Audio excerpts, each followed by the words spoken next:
Naku po mga kababayan ko! Maisog rally sa Bustos, Bulacan, tinaboy ng mga Bulakenyo. Abay, matindi to mga kababayan ko ha. Mga DDS, mga kababayan ko, pinagtulungan yung driver na nagharang nung truck. Doon naman pala sa parkingan ng truck. Abay, pinalalabas ng mga ginigipit daw sila, mga kababayan ko. Parkingan naman yung karapatan pala talaga ng may-ari yon. Pero ito po pinakamasakit mga kababayan ko. Imbis na po wala namang kasalanan yung driver ng truck mga kababayan, ay minura pa po. Minura pa po at sinabihan ng bobo yung driver ng truck. Diba? Ito po ba yung gusto nyong ilabas? Ipakita sa dakilang lalawigan ng Bulacan na kayo mismo ay pinakikita nyo ang pagiging bastos. Abay, papag-uusapan natin yan mga kababayan ko. So hindi ko na patatagalin to mga kababayan ko.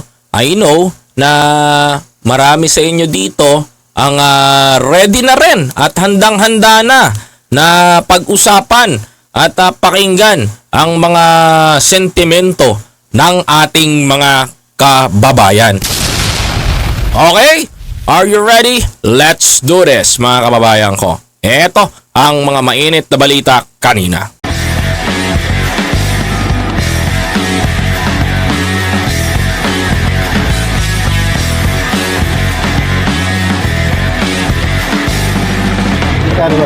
Magkano sir? Ang alin? Ang alin? Ang alin? Walang binabayad sa amin dito. May piso. Wala. Eto, mga kababayan ko ha. Ito po yung eksena na pinarada yung truck, mga kababayan ko.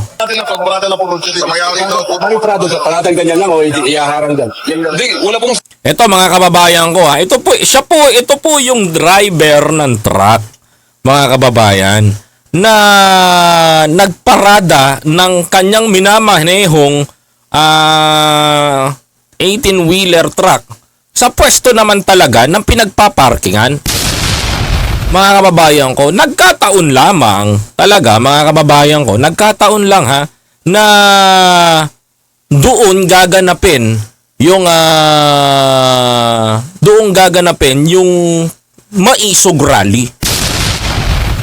Kaya pakinggan natin ang mabuti. Huwag niyong kakalimutan na mag-share at i-like ang ating live stream ngayon, ha? Tuloy. Sinabi na iba, yun ba sa gagamitin niya kanila? Gagamitin saan, sir? Walang sinabi ko. Ha? Sino po nagpunta sa sir? Tingnan nyo mga kababayan ko, pinagkaguluhan nila yung driver ng truck na walang kaalam-alam. Yung mayari lang po. Mayari ng lupa? Ano sabi? Paano po nagkasabi yung mayari ng lupa, sir? O, to, pinaka-clear to mga kababayan ko, ha? Clear po ito mga kapatid. It's very clear. No? Yung may-ari po ng lupa ang nagpa-parking doon ng kanyang truck. Sir, nag-iwan niyo yung truck, sir? Hindi, babalikan ko po yun. Paano ko pagkakasabi ng mayari ng truck, sir? Ano mayari ng lupa, sir? Hindi po ako pwedeng mag-comment. Basta kung anong sabi, yun lang. Grabe, oh. Kinukuyog ng ganyan. Sir, parking niyo po ba talaga yun? O pansamantala lang? Pansamantala lang. Yun. Mga hanggang ano? Pangsamantala. Ang mayari lang sa po sa akin. Kung bukas na tatanggalin niyo, sir. Oh, may pabiyaya ko eh. Alisin niya. Sabi sa sinasabi ko, pasensya na po, medyo kayo. Salamat po. Ito mga kababayan ko, pakinggan nyo mabuti ha. Tingnan nyo yung attitude nila. Tapos ito dadalhin nyo dito sa Bulacan. Huwag nyo dadalhin to dito sa Bulacan. Itong attitude na ganito, please lang. Huwag na huwag kayo mambabastos ng Bulakenyo. Makakalaban nyo buong lalawigan ng Bulacan. Tandaan nyo yan. Tingnan nyo ginawa nila. Pakinggan nyo mabuti. I want you guys na you must listen the words na sinasabi nila. Yan ngayon, grabe. Ang venue ng Maisog Rally dito sa Bustos, Bulacan, hinarangan, crack. Ayan yung hinarang. Hindi talaga ang gobyerno na to. Mas grabe daw ang gobyerno na to. Pero huwag tayo pumokus dyan. Takot kay PRRD. Takot daw ang gobyerno kay PRRD. tuloy. Dahil talagang nagsasabi ng totoo si PRRD yan. Ano ba sinabi ng totoo ni PRRD? Babalikan natin yan. Pero ito dito ay pumokus kung paano nila minura yung driver. Narangan nila ng malaking trailer. Grabe. Tingnan nyo ha. Yan ang mga vlogger. Ayan daw yung mga vlogger. Mga bulager daw. Pero anyway, mga iba dyan tropa natin. Tuloy. Ano, pakinggan nyo mabuti. Narangan ng pero kaya pa namang dumaan, medyo mapait. Actually, Fardel, kaya pang dumaan. Kaya pa. Kaya pa dumaan. Pinigin tayo ng dadaanan na pero maisog, hindi kami aalis. Maisog, di kami aalis. Di wag kayo umalis. Diyan ka lang. Maisog ni, maisog. Maisog me. Pakialam ko. Sabi ng driver, mayroon daw yan ng lupa. Yung truck na yan, pinadala sa kanya. Oh. Pinaparada dyan sa ano. Ayan, pero napakatanga naman ng driver. Pero niya mo, ano sabi? Pero napakatanga ng driver. Tingnan nyo kung gaano kayo kabastos. Ulitin ko ha, pakinggan nyo mabuti ha. Pakinggan nyo. Kaya pinadala sa kanya. Pinaparada dyan sa ano. Ayan, pero napakatanga naman ng driver. Binigyan pa rin kami ng space na dumaan. Kaya ngayon, pag naraig ang aming lawyer, ayan. Tignan nyo, hilarang dito. Kakadaan pa naman sa napakabubo lang ng driver. Kita nyo? Tapos, yan ba ang dadalhin nyo sa lalawigan ng Bulacan? Paano kayo papayagan ni Governor Daniel Fernando na makapag-rally dyan? Kung mismong yung Bulakenyo, ginagawa nyong tanga, ginagawa nyong bobo. Ibig sabihin lang, alam nyo, ganito lang naman yan eh. Kung papakinggan nyo pakinggan nyo, kayo na ang dumadayo sa Bulacan, kayo pa may ganag magmatapang. Alam nyo ang tapang, kung talagang matapang kayo, may pinagano yan, nilalagay sa lugar yan. No? Tama ba ako? Ha? Tama ba ako? Inilalagay sa lugar yan. Kung talagang matatapang kayo, kung talagang matitikas kayo, inilalagay sa lugar yan. Diba? Alam nyo sa totoo lang, sa totoo lang, para kayong kawawa dyan, sa totoo lang. Bakit? Tignan nyo. Sino ba nanaig? Bulakenyo. Dakilang lalawigan ng Bulacan, mismo ang nagpalayas sa inyo. 'Di ba? Dito ako dito ako nababad trip sa kanila eh. Tingnan mo yung mga salitaan nila Oh. Napakatanga naman ng driver. Binigyan pa rin kami ng space na dumaan. Biruin mo, sabihan mo ba naman, pati ba naman yung walang kaalam-alam na driver, napakatanga naman ng driver, binigyan pa kami ng space na walang kaalam-alam. 'Di ba? Ngayon, tama ba yan na ginaganyan nyo yung mga Bulakenyo? Paano kayo papayagan? Paano kayo bibigyan ng spasyo ng Bulacan para maidaos yung galit ninyo? Kung ganyan pa lamang binabastos nyo, minumura ninyo. What if pa kaya kung pinayagan kayo ng dakilang lalawigan ng Bulacan na magdaos ng rally dyan? Di minura nyo ng minura yung mga Bulakenyo. Di ba? Simple lang yan. Di ba, Tonyo? Kaya ngayon, pag naraig ang aming lawyer, ayan. Tignan nyo, hilarang dito. Kakadaan pa naman sa napakabubo lang ng driver. Yung napakabobo pa daw ng driver. Grabe, Mr. PRRD, yung mga tao mo, abusado. Parang ikaw. Kung ano ang delivery mo sa taong bayan, ganun din ang delivery na ginagaya ng mga tao mo. Diba? Alam mo, ito, hihimayin natin. Yan ang gusto ko pakita sa inyo. Balik tayo dito sa sitwasyon na to. Balik tayo. Ito mga part na to. Ayan, balik tayo. Ayan. Dito Hinarang yan. Mga kababayan ko, hindi po hinarang. Parkingan po talaga ng truck yan. Buti nga, may respeto pa sa inyo, hindi hinarang na ganon. Isang straight yung truck dyan, nakaganon, nakaharang. Hindi na nga ginanon kasi rumispeto pa sa inyo. Sinabihan nyo pa yung driver ng tanga at bobo. Tama ba yun? Mali yan. Alam nyo kung ako sa inyo, para payagang kayo ng isang lalawigan na makapagdaos ng inyong mga sentimento't galit, respetuhin nyo, number one, yung lalawigan na pagdadausan. Hindi nyo nire-respeto mga kababayan ko Ang ginagawa ninyo, binabastos nyo pa. Diba? Ito, himayin ko lang to sa inyo mga kababayan ko. Tingnan nyo. Tingnan nyo kung paano nyo kinuyog yung driver. Tama ba yan? Balikan natin, ang dami nyong error dito. So, totoo lang. Tingnan nyo Sir, naiwan niyo ba yung tablet, sir? Hindi, babalikan ko po yun. Paano pa pagkasabi ng may-ari ng class, sir? Ano may-ari ng lupa, sir? Hindi po ako pwedeng mag-comment. Basta kung anong sabi, yun lang. Balikan natin Sir, parking po ba talaga yun? O pansamantala lang? Pansamantala po yun. Mga hanggang ano oras, sir? Ang mayari ng sa sa akin. Kung bukas na tatanggalin nyo, sir. Oo, talaga. Kailan alisin dyan? Daming sa sinasabi ko, pasensya na po, medyo kayo. Salamat po. Diyan pa lang, below the belt na kayo Kuyugin nyo ng ganyan yung tao, tapos para makakuha ng scoop, tapos pag nagsalita yung tao, gagamitin yung laban sa kanya, yung kanyang sinabi. Kaya tama yung ginawa ni Kuya, hindi siya nagsalita. Mga kababayan ko, dire-diretso lang at kung ano lang ang utos sa kanya, yun lang. Yan ngayon, grabe. Tingnan nyo Ang venue ng May Rally dito sa Bustos, Bulacan, hinarangan. Grabe talaga ang gobyerno. tingnan mo, hinarangan. Grabe talaga. Takot na takot kay PRRD. Grabe daw talaga ang gobyerno, takot na takot daw ang government kay PRRD. Pilit yung pinalalabas na natatakot ang gobyerno kay Duterte. Tandaan nyo, baliktad. Baka si Duterte ang dapat matakot sa gobyerno. Remember, mga kababayan ko, ang huling barahan ni PRRD hawak ni Pangulong Bongbong Marcos, which is the ICC. Kapag si PBBM tinoyo sa inyo, pinatulang kayo ni Pangulong Bongbong Marcos, papasukin niyang ICC. Biligwak yan tatay ninyo, kulong yang mga senador nyo. Tuloy. Dahil nga talagang nagsasabi ng totoo si PRRD yan. Ano? Dahil nagsasabi daw ng totoo si PRRD. Paano nagsasabi ng totoo si PRRD? Ilang beses nagsinungaling yung tao na yun. Paano pa pagkakatiwalaan? Diba? Ilang beses na nagsinungaling si PRRD. Kay Trillanes nga lang, ginawa niya nga lang ng fake account diba?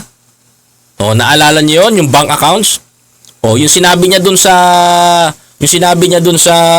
sa Davao, yung sinasabi niya na addict si BBM, bandang huli binawi niya, 'di ba? Di ba kayo nagtataka?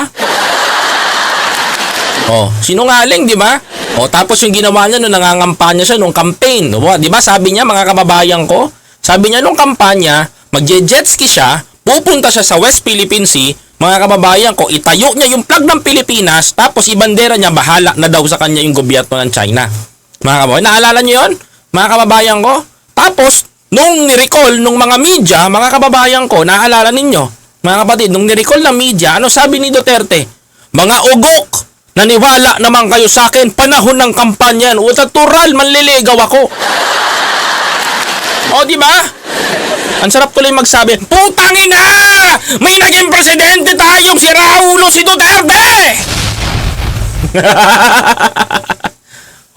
Ang sarap magsalita ng ganun, di ba? Ano kayang pakiramdam nila, mga kababayan ko? Nakita ninyo? Nakita nyo yung anger? Nakita nyo yung reaction? Nakita nyo yung sinasabi ko on my facial expression? Yun yung ginawa niyang pambubudol. Example, yung ginawa niya, ulitin ko, yung kay Trillanes. Anong ginawa niya? Sabi niya kay Trillanes, eto si Trillanes, may pera yan sa bangko, may pera yan sa Singapore. Pinuntahan ni Trillanes doon sa Singapore, pinapuntahan niya sa tao niya, walang bank accounts. In front of media, mga kababayan ko, in front of media, inamin ni Duterte, sinabi niya, wala, gawa ko lang yun, magpauto naman kayo sa akin, pumunta naman kayo doon, di ba? Ganun ang ginagawa niya, mga kababayan ko. Tapos, may gana pa kayong maniwala kay Duterte? May gana pa kayo? Takot daw ang gobyerno. Baka si Duterte ang natatakot sa gobyerno. Mga kababayan ko. Diba? Baka si Duterte ang natatakot sa gobyerno dahil ang huling alas ni Marcos Jr. Pag tinoyo yan, mga kababayan ko, baka dyan yung sabihan na magbangag-bangag yan. Pag pinakulong niyan si PRRD, mga kababayan. Aba, mark my words, mga kababayan ko. There is a possibility. Anytime, right now, mga kababayan ko, on May, na tuluyan damputin ng ICC yan. Kaya warning ko to dun sa mga DDS, no? Magpakabait-bait kayo. Okay? Mga kababayan ko, magpakabait-bait kayo. Huwag kayong patola masyado. Okay? Tuloy. Hinarangan nila ng malaking trailer. Grabe. Grabe. Hinarangan daw nila ng malaking trailer. Kung papansinin mo, pael yung parking, mga kababayan ko. Pael yung parking, mga kapatid, no? Hinarangan daw nila. Okay, tuloy natin. Mga vlogger. O, yan din mga vlogger. O, di ba? Dismayado kayo, wala kayong content. Grabe, hinarangan ng...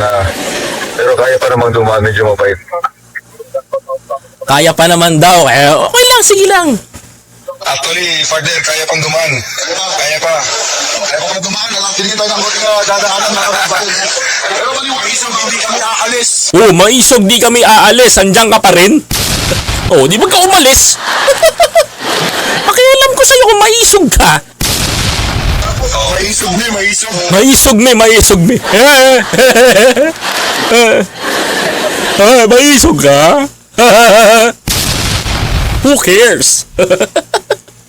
Sabi ng driver, kabayaan daw yan ng lupa. Yung truck na yan, pinadala sa kanya. Pinaparada dyan sa kanan. Ayan, niliwanagin natin mamaya yan. Ayan, pero napakatanga naman ng driver. Binigyan pa rin kami ng space na dumaan. Did you hear that? Kaya ngayon, pag naraig ang aming lawyer, ayan. Tignan nyo, hinarang dito. Grabe, no? Ganyan sila. 'Di ba? Ganyan sila. Tama ang mga Duterte, mga kababayan ko. Kampihan nyo pa yung mga Duterte. Tingnan nyo ugali, mga kababayan ko, 'di ba? Bastos. Ano pa naman? Sa napakabubo lang ng driver. Kita nyo? Galing, 'di ba? Like father, like followers. Kung ano bunganga ni Duterte, siyang bunganga ng mga tao niya. Bastos. Kalaan pa. Grabe talaga. So ngayon nag-aabang lahat ng mga loyal DDS. Oh, tontuwa kayo dyan. Mabilad kayo sa araw. Cancel ang trip nyo. Yan, grabe talaga. Ayan. Thank you very much kay Tita Delia Susoko. Maraming salamat po. Ayan, thank you very much for your super chat. Thank you. Tuloy natin.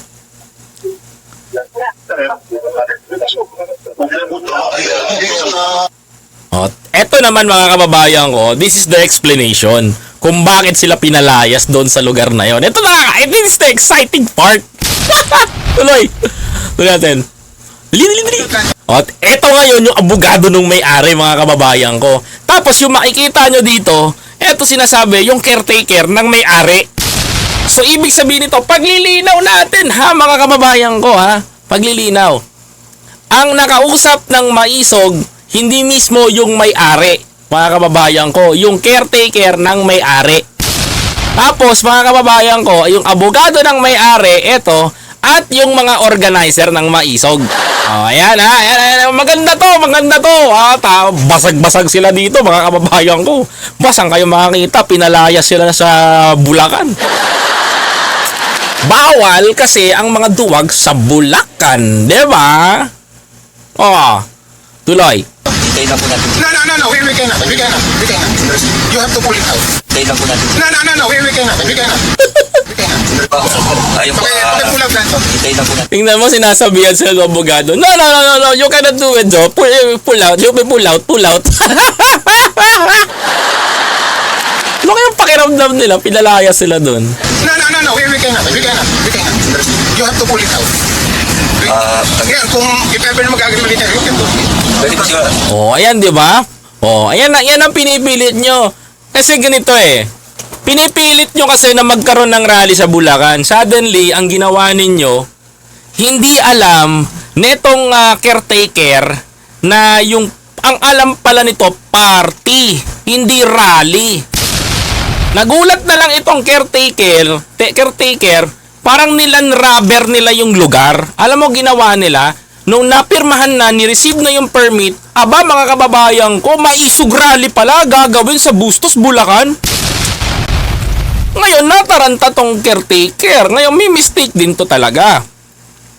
Mga kababayan ko, pero the owner, nung may-ari ng lupa, hindi pinayagan sila. Tuloy. Kasi malay kung interview si attorney para at least marinig ko yung salita. Di ba? Hindi, okay. We are willing anytime. Basta ang request lang natin yan, just to avoid any untoward incident. Para kung naman kami madamay dito, pakipol. O, tapos ang sasabihin ninyo, si Bongbong Marcos, si Marcos Jr., ang may pakana, ang may kasalanan. Sasabihin ninyo yan. Iksisisi nyo kay Marcos Jr. yan. Dahil si Marcos Jr. na naman ang may pakana ng pagpapalaya sa inyo. Well, I would like to say, no, from the beginning na nagsasubmit kayo ng permit sa dakilang lalawigan ng Bulacan, no, hindi na kayo pinayagan ni Governor Daniel Fernando. Okay? Okay na, hindi na kayo pinayagan. Hindi kayo pinapayagan na mag-rally dyan. Ngunit gumawa kayo ng paraan na makapag-rally.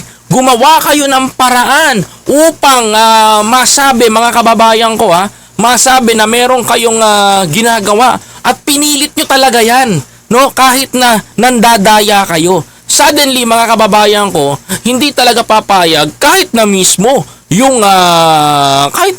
may-ari ng lupa, mga kababayan ko, hindi pumayag sa inyo. Tuloy. So we are giving you...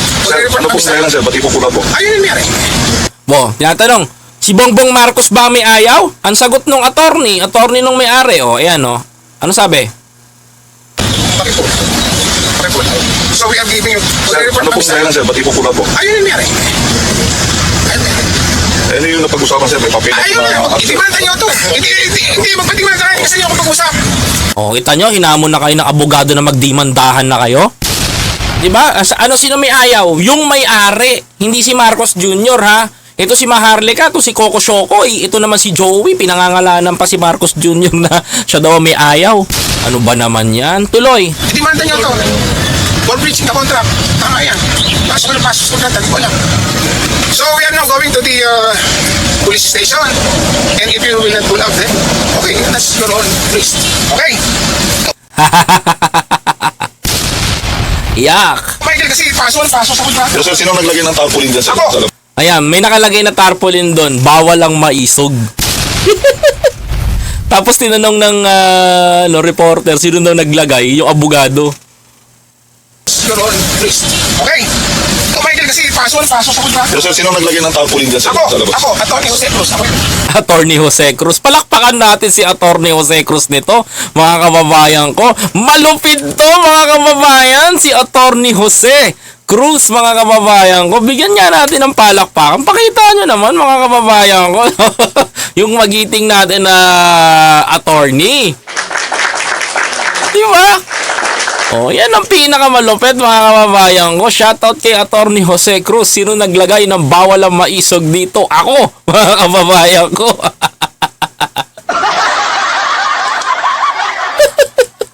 Ang sakit, no?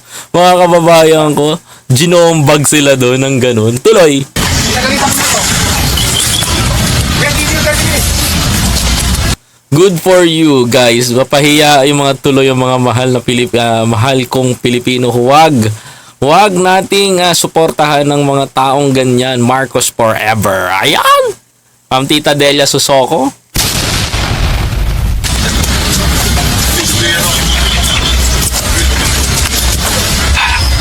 At ito pa yung pinaka-exciting part, mga kababayan ko, na medyo natawa ako. Tuloy natin. Nga hindi.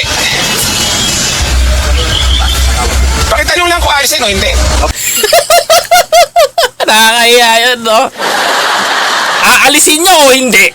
Pakitanong lang kung aalisin nyo o hindi. Di ba, mga kababayan ko? Uy, pakilike naman yung live stream natin. Babuti naman natin ng 1,500 likes to, mga kababayan ko. Like nyo naman yung live stream natin. Di ba? Like nyo. Tuloy. Punta na po yung para makausap. Sige, ano ko sa munisipyo. Okay po. Pero for the meantime, pull out. Pero for the meantime, pull out.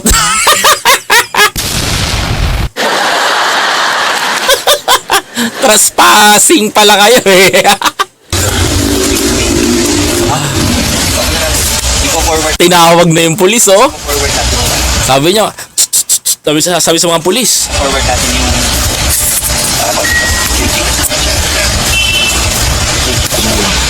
Pasok ka. Alright. Ang grabe si attorney oh. Tinawag yung mga pulis. pamamil. O yun, huwag nyo kakalimutan na mag-like sa ating live stream at i-share po itong live stream natin ha. I-share nyo po ito. Ayan, tinawag na yung pulis, pati yung hepe. Tuloy.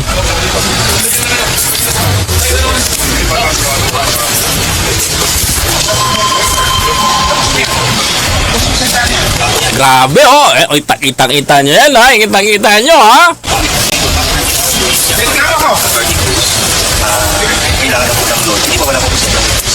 Kailangan po ng load. Para mag... Okay. Natataranta ni organizer, kailangan daw ng lawyer.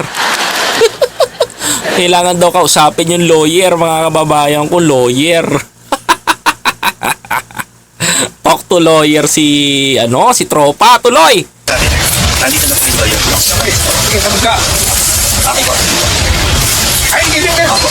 Ayan, I'm giving them 20 minutes or 15 minutes to pull up. 20, I'm giving them 20 minutes to 15 minutes to pull out po. Ang galing oh. Hindi. Pag hindi nyo pinag-video, kakasuha kayo. Sabi gano'n, no? Pag hindi nyo pinalis yan, kakasuhan ko kayo. Natakot tuloy yung mga pulis. Mga kababayan ko. Tuloy. Tandaan nyo nga, Hepe. So, hindi nireklamo ko itong mga tao nito. Pumasok na walang pahintulit dito. Nirereklamo ko itong mga tao na to. Pumasok ng walang pahinto na itong mga to. Aroy! Trespassing! Tuloy. Kaya naman yung halik na paglabas sa aming karapatan yan. Eh, nandito naman kayo. Wala kayong gagawin. Dahil nandito na kayo. Oh, yun mga kababayan ko.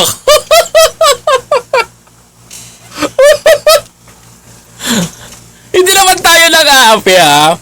Pero lang ha. Pero, mali kasi, di ba? I-proper permit natin. Wag yung caretaker lang ang pagkukuha niya ng permit.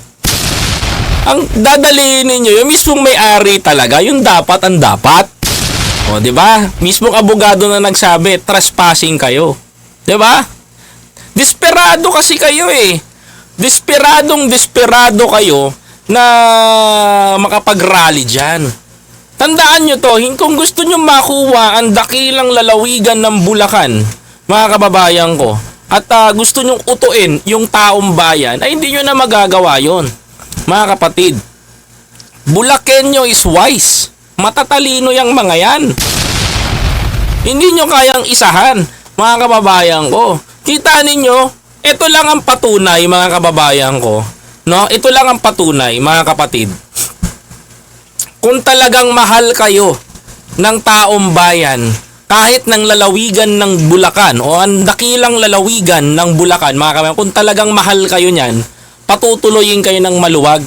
Hindi kayo palalayasin at ipagtatabuyan sa lupa nila. Di ba mga kababayan ko?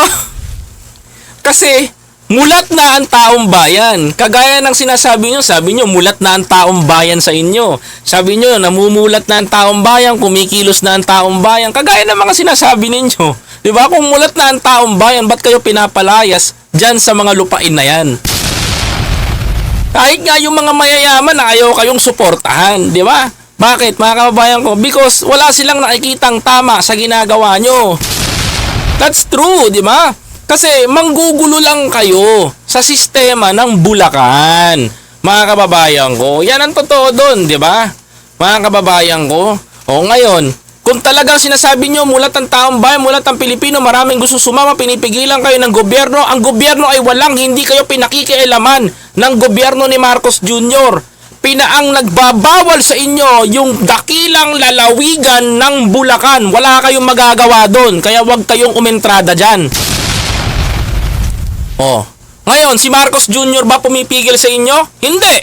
Gobyerno ba natin na pumipigil sa inyo? Hindi. Ano pumipigil sa inyo, mga kababayan ko? Yung panlalawigan na namamahala sa Bulacan, which is una pa lang binalaan na kayong bawal, sabi nga ni Governor Daniel Fernando. Second, mga kababayan ko, hindi pa ba kayo nadala? Nagtangka pa kayo. Kala nyo makakalusot yung permit ninyo. Suddenly, mga kababayan ko, void. Bakit, mga kababayan ko? Yung caretaker lang ang kinausap nyo. Nag-okay. Akala party. Bigla, mga kababayan ko, yung pala, mga kababayan ko, yung mismong may-ari na ng lupa na gusto nyong pagdausan ng rally, ayaw kayong patuloyin. Ano nangyari? Di ba, mga kababayan ko? Diyan nyo ba masasabi na ang Bulacan ay bukas ang isipan? Diyan ko masasabing hindi, mga kababayan. Tignan nyo ha. Diyan pa lang, hindi kayo welcome sa Bulacan. No? May mga iilan-ilan na nag-uorganisa dyan, pero tandaan nyo to, mga kababayan ko. At pakinggan nyo, lahat ng sasabihin ko sa inyo, napaka-importante po nito. No? Marunong pong kumilatis ang taong bayan, lalong-lalo na ang dakilang lalawigan ng Bulacan. Mga kapatid, ang Bulacan ay maayos, maganda, kahit bako-bako ang daan, tinatawag na lubakan, pero meron kaming paninindigan. Yun lang.